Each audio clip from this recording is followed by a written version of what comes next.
Hey guys, Doug, D Music Reviews, here with another review on my channel. The band I'm going to be reviewing today is a band known pretty much probably by most of you, if not all of you.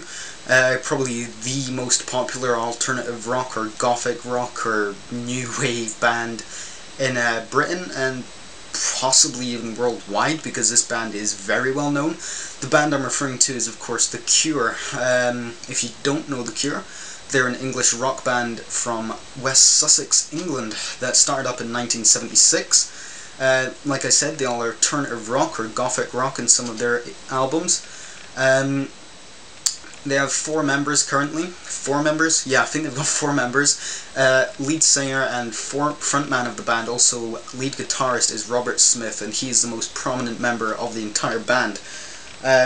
I think he comes up with most of the lyrics and stuff for the band, and he creates the atmosphere, creates the concepts for the album. And there's also Simon Gallup, Paul Thompson, and Jason Coopers, which I think is a keyboardist, maybe another 2 guitarists, I don't know, and a drummer of course. I'm sure they have a keyboardist, but I don't know. The album I'm going to be reviewing today is called Pornography. Hopefully that doesn't get me banned from YouTube.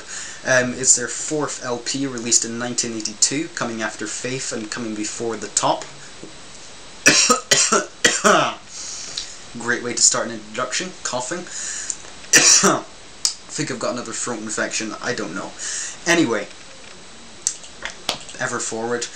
Pornography is, like I said, the 4th studio album. It was released in 1982, in May, early May, and it was a different turning for The Cure. Before this, they had been a mainstream alternative rock band, getting mixed reviews from the critics, but as soon as this came out, there was an instant change in The Cure's music, and you could tell that straight away on the first song. Before this, they played mainly alternative rock and mainly a sort of more poppy and punky sound. But in this one, it turns very dark and very gothic. And I don't mean like Serenia or gothic metal, I mean really dark, deep gothic. And you can tell that straight away with the first song, 100 Years, which has got to be one of my favourite songs on this whole album, which is about 6 minutes and 40 seconds long. Very dark and very heavy guitar, which they do so well, and Robert Smith's vocals on this is fantastic. I think it's something to do with Robert Smith's actual real-life occurrence, which caused him to have this change in mood, change in attitude, and change in musical perception, which also subsequently caused him to change the music. The Cure has always been Robert Smith's band. In fact, since it started, I think he's the only member who's actually, the original member who's still there, and he always will be. If Robert Smith's gone, The Cure will be no more, at least I hope not.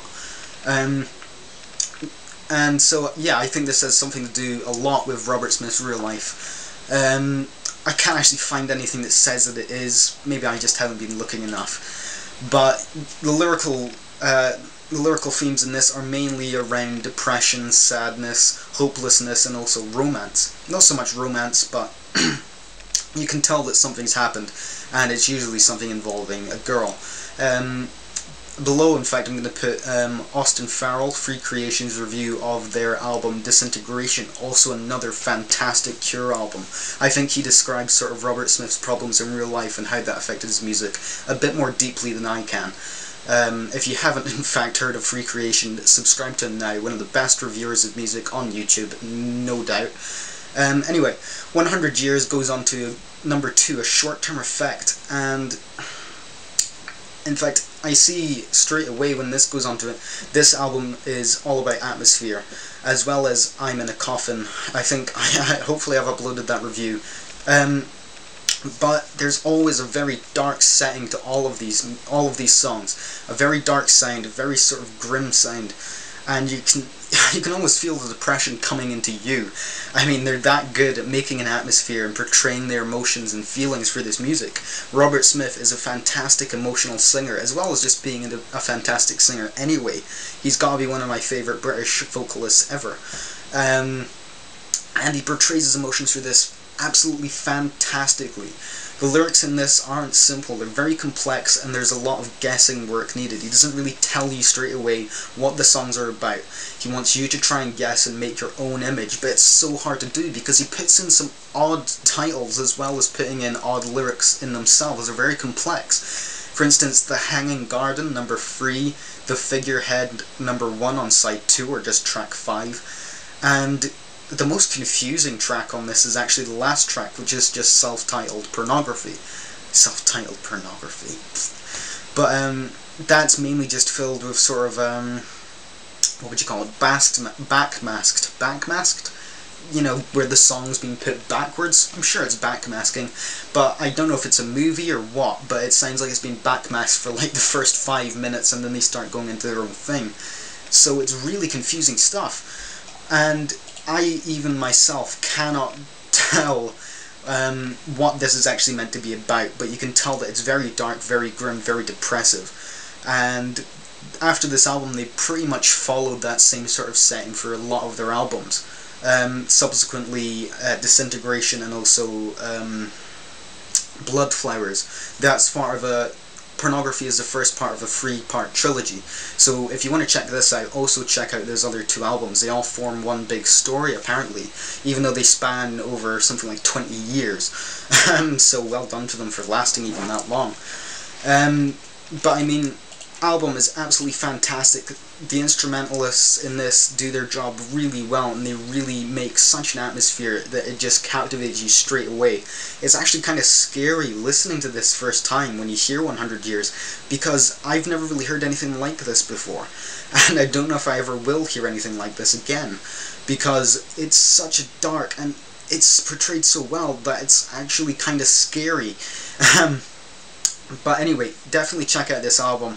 My favourite tracks in this have got to be pretty much all of them. They are all very consistent, and they're all very well, and you can also pinpoint the single tracks and listen to them as you want.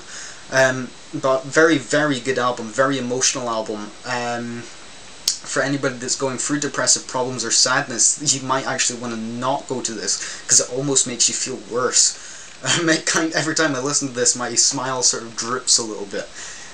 Like I said, it's just very atmospheric, very emotional. But yeah, check out this album. Absolutely fantastic album. One of the best UK albums I've ever heard. One of the top of my top 10 albums list. Also check out most of the other Cure stuff. The Cure is a very consistent band. A very good band in my opinion. Even to this day, they haven't really lost much of their talent. But check out Pornography. Check out Pornography. Really good album. I think a lot of people were able to relate to it in some way, and a lot of people will be able to really enjoy it. Sorry for the bad review. It is a good album, trust me. Please go and check it out. The Cure, Pornography, 1982. And thanks for watching this terrible review. I will see you tomorrow, hopefully, if I can get a review done. Also, if anybody's left watching this far into the review, if you want me to request anything in particular, want me to review anything in particular, then please just tell me in the comments box or send me a PM, something like that, because I'm a bit confused as to what to try and redo. So yeah, thanks guys, thanks if you're still watching, which you won't be, whoever you are, and I'll see you guys next time.